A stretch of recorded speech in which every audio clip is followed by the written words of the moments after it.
Hello everyone and welcome back to another Figurehead Reviews video, and today we are taking a look at the Marvel Legends Beast, part of the Caliban Build-A-Figure wave. Here we have Beast in the front window, we have the X-Men name down here, Marvel's Beast down at the bottom, we get of course Beast in the front window, we get the Caliban Build-A-Figure logo there as well as the X logo at the top. We get some very cool artwork here on both sides of Beast, and then on the back one more time an expanded shot of that artwork as well as all the other figures needed in this wave to complete the Caliban Build-A-Figure. And at the top we have the read-up. One of the original X-Men, Hank McCoy, is a genius whose mutant ability gives him a furry, blue, beast-like appearance. No, it doesn't. Hasbro, who's doing your copy? That's not right. But down here at the bottom, we do have the UPC code, so you can check with your local retailer to see if they have this in stock. But enough about that. Let's get this open and take a look at Beast. And here is Beast outside of his packaging, and I'm so excited for this figure. One of my favorite X-Men alongside Gambit. I always loved Hank McCoy or Beast, and man, I am so excited for this figure. And I've been watching other reviews. Of course, this figure has been out for a little bit now, and other reviewers have already posted ahead of me, and the articulation that I was seeing in those videos was just making me really excited. And now that I got him and I was able to pose him around, the articulation is amazing on this figure. There are still some things that could have made it a little bit better, yes, but for a figure like this, the work that they put into giving us this articulation is just awesome, and I think Hasbro did a great job with it. Now, if you can get him to stand straight up, which the reason I say that, his legs don't exactly go perfectly straight. This is a figure very much designed to be sort of on his haunches or doing some very dynamic posing, but when standing straight up, Beast is coming in at about 6 5/8 inches tall, which puts him at about 16.9 centimeters, so he is a tall, large figure, which is very, very cool. I like that. He does come with his Build-A-Figure piece for Caliban, which is the head, but of course we'll look at that when we put Caliban together. Aside from that, he does come with some alternate hands, so we'll take a look at those real quick, and then we'll get a better look at Beast. So in the package with Beast, we get these two additional hands, which one is his flat hand, which is usually seen how he's going to be balancing on the ground. So that is pretty cool. And then, of course, we get a fisted hand. In the packaging, he does come with this sort of slightly, we'll call it a gripping hand, but it kind of has a little bit of an open gesture. And then he does have this one that is definitely an open gesture hand. And those can be just swapped out through the usual means. There's nothing fancy about it. One thing I will point out here just before we do the closer looks, though, is that we had the coloring on the pegs just sort of fades away on this one. And then same thing here on these. And then actually, I think I haven't checked these ones. Is it the same all the way around? Yep. So yeah, the paint kind of goes away on there. But with that being said, let's just go ahead now, though, and jump into a better look at Beast.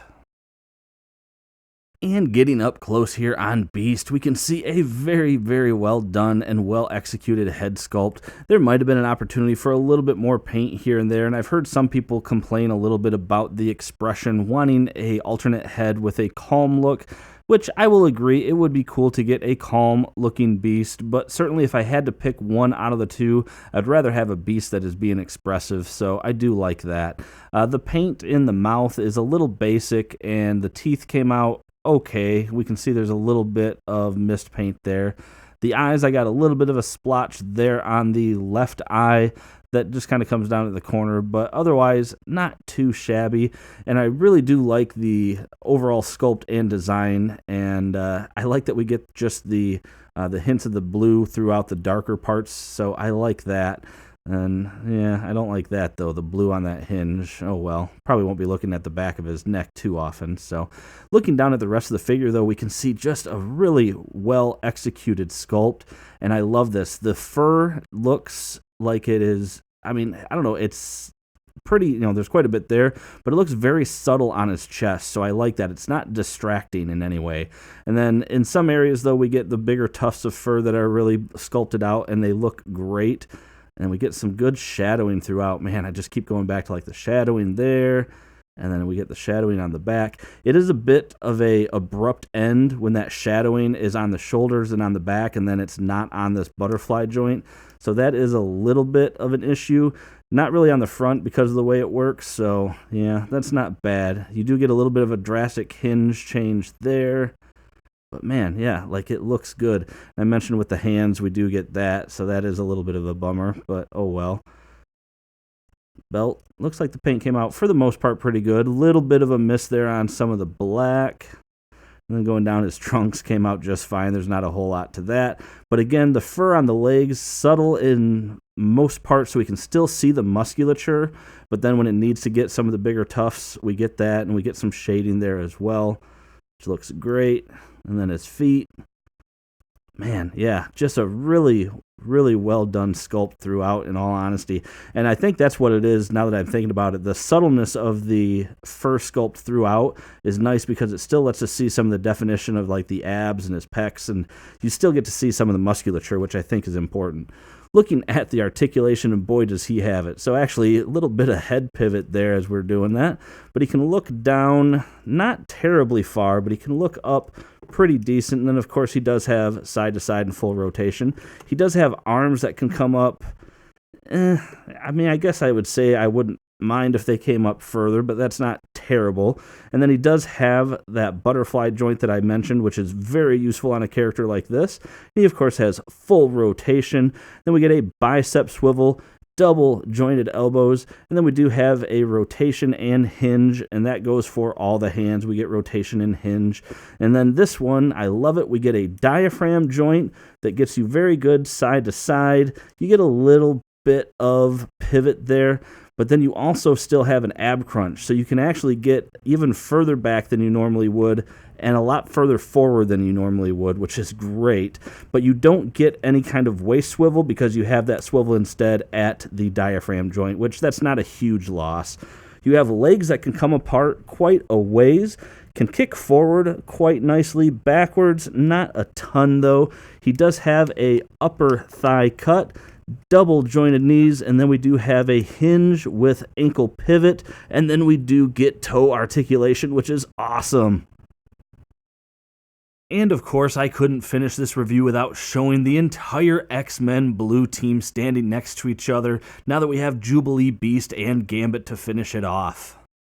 And finally here we have the entire wave next to each other. We have Beast and Blink, Skullbuster, Jubilee and Weapon X in front of the Caliban Build-A-Figure, and then Gambit and Forge. Great figure, ultra posable for a Marvel Legends, and really it's what... And that about wraps it up for this review, everyone. And of course, I could not end this review without doing a balancing Beast. So here he is on one hand. And yeah, I mean, it is a great figure. Very posable for a Marvel Legends figure. And really gives us some new articulation that I hope we continue to see with some other acrobatic type characters. Just even in the design. I mean, obviously Beast is a pretty unique sculpt. But I love that we have a diaphragm joint and an ab crunch. The butterfly joints, the toe joints. Very, very cool. And of course, he is a necessity for anyone building that 90s X-Men team or an Avengers team. So I think he is absolutely worth picking up. But let me know your thoughts down below. Make sure to leave a comment. Make sure to like this video if you like the review. Make sure to subscribe for more content just like this. And as always, thanks for stopping by and watching my video, and have a great day.